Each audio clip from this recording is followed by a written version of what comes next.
I've trained elite runners and studied the science for 15 years, and I've noticed that almost all improvements come from just two types of training. In this video, I'll show you what they are, how to use them, and how to avoid wasting your time on workouts that don't help you get faster. So what are the two workouts we need to run faster for longer? When most people talk about endurance running, VO2 max usually steals the spotlight. It's the number everyone brags about, the amount of oxygen your body can use during intense exercise. In fact, back when I started taking running seriously, I became obsessed with my VO2 max. I would test it, track it, and try every method out there to push it higher because I thought that would make me run faster. And it did help, but not in the way I expected. Because here's what I wish I'd known sooner. Having a high VO2 max doesn't mean you'll win races. In fact, a major scientific review found that while VO2 max shows how much oxygen your body can use, it doesn't tell the full story. Two runners can have the exact same number, but one flies through the finish line and the other fades in the last few kilometers. The difference is what's known as running economy. So it's not about how much oxygen your body can take in and use, it's how well it can use that oxygen. So how smooth your stride is and how much energy you waste. The runner who moves better and more efficiently always beats the runner who just has raw capacity. VO2 max give you the ceiling, but running economy determines how close to that ceiling you can get. If you want to run faster for longer, then of course train the engine, but also train how well you use it. That's where real breakthroughs happen. So what can we make of all this? If we want to run faster for longer, the first thing we should focus on is our VO2 max. But the second thing we should focus on is our running economy. So now that we know we need to train our VO2 max and our running economy, that begs the question, which type of workout improves what most effectively? Now, usually I include 5 different types of workouts in my programming, and those are easy runs, long runs, some type of sprint work or hill sprints, threshold work, and VO2 max intervals. But in my training with thousands of runners at this point, I've found that you really only need 2 key workouts to get 90% of the results. One to improve your VO2 max and one to improve your running economy. And there's actually some science to support this. A meta-analysis from 2017 found that doing what's called polarized training is superior to other training methods. Another meta-analysis from 2019 defined polarized training as doing most of your workouts either very easy or very hard, and almost none at a moderate or race-like effort. You split your training like this. More than 80% of your runs should be easy runs. So think chill runs where you can talk easily. Then you do a few sessions per week where you go really hard, but you avoid the middle zone. You know, the kind of hard training. Both reviews found that doing this type of training is better than spending a ton of time in that gray zone. It helps you build endurance with less fatigue and make you go faster during your hard sessions. Now, I'm not saying that race pace efforts or threshold training doesn't have its place, especially for elite runners who do a ton of volume. In fact, some of the new ideas is that doing more threshold work, also known as the Norwegian method,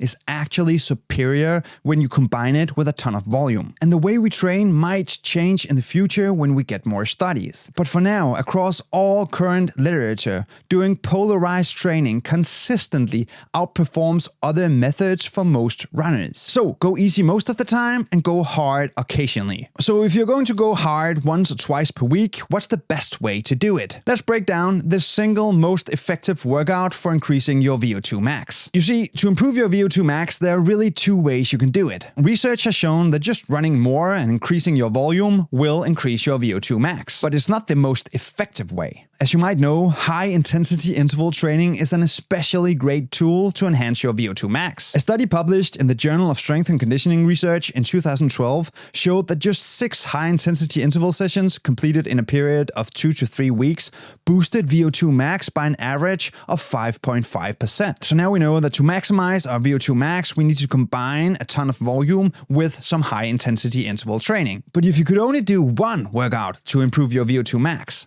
what should it be? In 2012, researchers tested the most popular types of endurance training to find out which one actually improves VO2 max the most. They brought in 55 men and split them into different training groups over 8 weeks. Each group followed a specific workout style. Long, slow distance, so easy runs at 60% effort. Threshold training, so 20 to 25 minutes at 80% effort. 15-15 intervals, so 15 seconds on, 15 seconds off. And 4x4 minute intervals, so hard running at 87 to 90% of VO2 max with a 3-minute jog in between. They found that all training forms except long, slow distance improved the VO2 max, but 4x4 minute intervals had the biggest improvement with an increase of 7.2% in VO2 max. So if I had to pick just one workout to boost your engine, it's this. Just one session per week of 4x4 minute intervals can have a massive impact over time. But I'll also say this, VO2 max isn't everything. And doing the same interval forever isn't the smartest approach. My clients usually get better when we hit it from different angles. So while 4x4 minute intervals are powerful and we'll use them a lot, we'll rotate them with other types of VO2 max training. That way we keep things fresh and effective. Still, if you're looking for just one proven efficient way to improve your VO2 max, do 4x4 minute intervals. The science and the results speak for itself. But remember, VO2 max is only part of the equation. To run faster for longer, you also need to improve how efficiently your body moves. In other words, your running economy. So what about easy runs? Are there anything we can do to improve our running economy and get even more out of them? Yes. And it's surprisingly simple. In fact, I think of it as a 3-part system. The first part is the correct warm-up. I think you might have been taught how to warm up wrong. At least I was. In the past, I used to do some light stretches and some mobility work, but I never really knew why or how it would help me become a better runner. Then I met my coach, who could run a 5K faster than 15 minutes, and that was before the super shoes, and he showed me a better way. A way that not only warmed me up in minutes, but also made me a more efficient runner. Have you ever heard about motor skills? It's your body's ability to perform a specific task efficiently when you ask it to. Juggling is a motor skill. Beating the final boss in Tekken is a motor skill, and a hard one at that. Maybe you knew that, but did you know that running is one of the most complex motor skills there is? It involves hundreds of muscles firing in perfect rhythm, activating and deactivating at the exact right time. And most runners never train that skill. They just run and hope their body figures it out. But hope isn't a strategy. So I started doing what my coach called neural warm-ups. Coordination drills that didn't just prep my body, but actually trained my nervous system to become a more efficient and powerful runner. And research supports this. In fact, a systematic review from 2022 found that neuromuscular training improves agility and endurance. And the great thing is that we can do it amazingly simple. After an easy 5 to 10 minutes of running, just do some A skips, some B skips, and some high knees. It does not have to take more than 5 minutes. And if you're running 4 times per week and just spend 5 minutes every time doing this, then every year you're spending 1,040 minutes on skill training. Of course, that's going to make you better. Then you go for your easy run. This is where most of your weekly mileage should live, at a conversational pace with a low heart rate. This is the foundation that supports everything else. Aerobic base, recovery, fat metabolism, all the good stuff. Once you're done and your body is fully warmed up, it's the perfect time to do some strides. Research has shown that strides, which is basically just controlled short sprints,